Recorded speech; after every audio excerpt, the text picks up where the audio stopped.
ہو سکتا ہے کہ تم کسی چیز کو پسند کرو حالانکہ وہ تمہارے لیے بہتر نہ ہو، شر ہو، اور ہو سکتا ہے تم کسی چیز کو اپنے لیے جو ہے نقصان دہ سمجھو اور بری سمجھو حالانکہ اسی میں تمہارا خیر ہو۔ واللہ یعلم وانتم لا تعلمون، اللہ جانتا ہے تم نہیں جانتے۔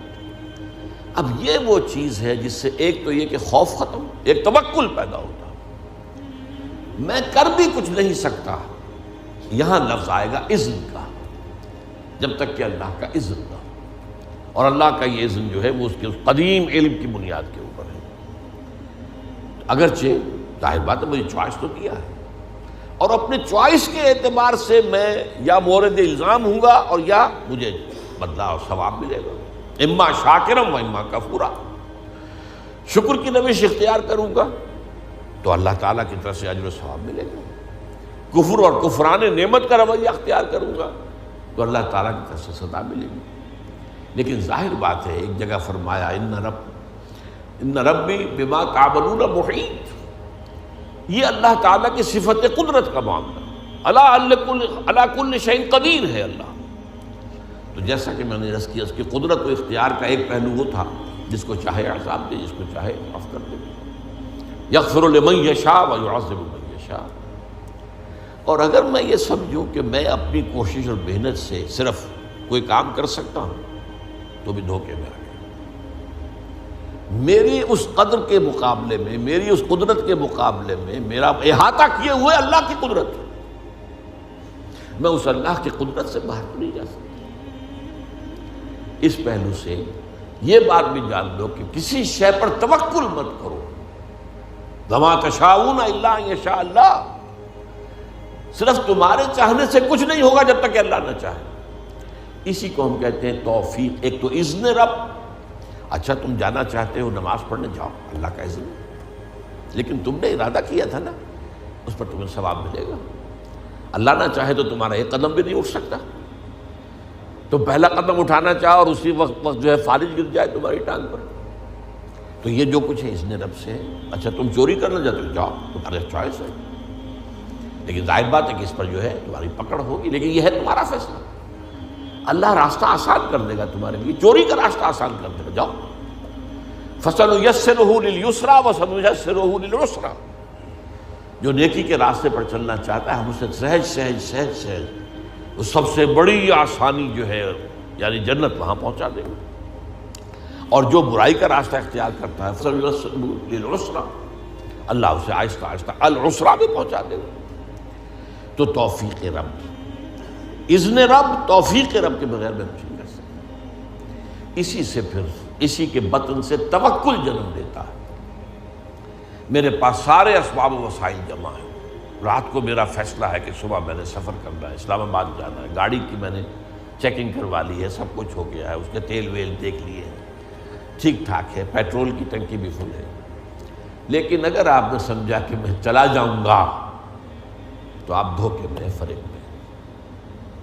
سورہ کہف میں اس کا نقشہ کھینچا گیا ہے، حضور سے فرمایا گیا وَلَا تَقُولَنَّ لِشَيْءٍ إِنِّي فَاعِلٌ ذَلِكَ غَدًا إِلَّا أَن يَشَاءَ اللَّهُ، ہرگز کبھی مت کہنا کہ یہ کام میں کل ضرور کروں گا، مگر اس استثناء کو سامنے رکھتے ہوئے اگر اللہ نے چاہا تو نہیں جا سکتا۔ مجھے کیا پتا، وہ تو کہتے ہیں نا کہ there's many a slip between the cup and the lip۔ پہلوانا جب پیالہ تمہارے ہاتھ میں ہے، جب چاہو پی جاؤ دودھ کو، لیکن اس ہاتھ سے لے کر اس لپ تک آنے میں بہت سے مراحل ہیں، اس میں نہ معلوم کتنی مادی قوتیں جو ہیں، فورسز آف دی نیچر جو ہیں اندر موجود ہیں، ان میں سے کوئی انٹروین کر جائے آپ نہیں پی سکتے۔ there is many a slip between the cup and the lip۔ تو یہ در حقیقت تقدیر کا دوسرا پہلو ہے۔ اس کا یہ مطلب نہیں محنت نہ کرو، کوشش کرو، جد و جہد کرو، امکانی حد تک، اگر وہ نہیں کرتے ہو تو تم پکڑے جاؤ گے۔ لیکن یہ نہ سمجھو کہ تم اللہ تعالیٰ کی قدرت سے آزاد ہو جاؤ گے اور باہر نکل جاؤ گے اور جو چاہو گے کر دو گے۔ وَمَا تَشَاءُونَ إِلَّا أَن يَشَاءَ اللَّهُ إِنَّ رَبَّكَ، اللہ تعالیٰ رب ہے، إِنَّ رَبِّي بِمَا تَعْمَلُونَ مُحِيطٌ، احاطہ کیے ہوئے اللہ، بما یعملون محیط دو دفعہ قرآن میں، اور ایک مرتبہ تعملون محیط، احاطہ ہے تمہاری اس قدرت سے باہر۔ جیسا کہ میں نے کہا اللہ تعالیٰ کی قدرت کے وہ چھائی ہوئی، ان اللہ علی کل شیء قدیر، وہ ہر شے کو محیط ہے، گھیرے میں لیے ہوئے۔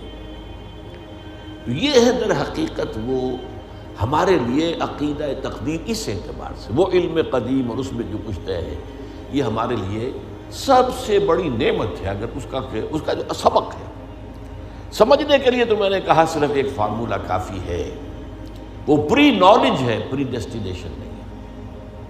البتہ یہ کہ اس کے اندر انسان کی جو چوائس ہے، شاکلہ کے اندر شاکلہ کی حد تک پری ڈیسٹینیشن ہے، لیکن اس شاکلہ کے اندر ایک فری چوائس ہے، اما شاکرا و اما کفورا۔ آپ جو راستہ بھی اختیار کرنا چاہیں، اللہ نے اس کی آپ کو، تبھی یہ سارا معاملہ ہے، تبھی آپ معلوم ہے قرآن مجید کا فلسفہ زندگی کیا ہے، خلق الموت والحیات لیبلوکم ایکم احسن عملا۔ یہ ابتلا کا دور ہے، یہ دنیا کی زندگی امتحان کا دور ہے۔ قلزم ہستی سے تو گمراہ ہے مانند حباب، اس زیاں خانے میں تیرا امتحان ہے زندگی۔ اور یہ کہ ظاہر بات ہے اللہ نیکوکاروں کو جزا دے گا، اجر و ثواب ہوگا۔ اس نے اخروی زندگی میں اس دنیا کے اعمال کے نتائج کا سامان کر رکھا ہے، جس کو کہتے ہیں اللہ تعالیٰ نے اعد لہم نارا سعیرا، یا ایسے ہی الفاظ ہیں، تیار کر رکھی ہے وہ بھڑکتی ہوئی آگ بھی، اور اللہ تعالیٰ نے جنت بھی تیار کی ہوئی ہے، سجائی ہوئی ہے، اور اہل ایمان کے استقبال کے لیے بے قرار ہے۔ اس اعتبار سے یہ عقیدہ ہمارے لیے جو ہے، یہ بہت سی چیزوں سے، اس کو بڑے پیارے انداز میں اقبال نے کہا ہے، بروں کشید ز پیچا کے ہست و بود مرا، کہ اقنہا کے مقام رضا کشود مرا۔ یہ اللہ کی رضا پر راضی رہنا، اس نے مجھے کیسی کیسی الجھنوں سے نجات دے دی۔ وہ پیچ و تاب، وہ فرسٹریشن، وہ اندر ہی اندر کا غصہ، وہ اندر ہی اندر صدمہ، وہ مایوسی، وہ بددلی، نجات مل گئی۔ وہ خوف، یہ نہ ہو جائے، وہ نہ ہو جائے، کچھ بھی نہیں ہو سکتا، پتہ تک نہیں ہلے گا جب تک اس نے رب نہ ہو۔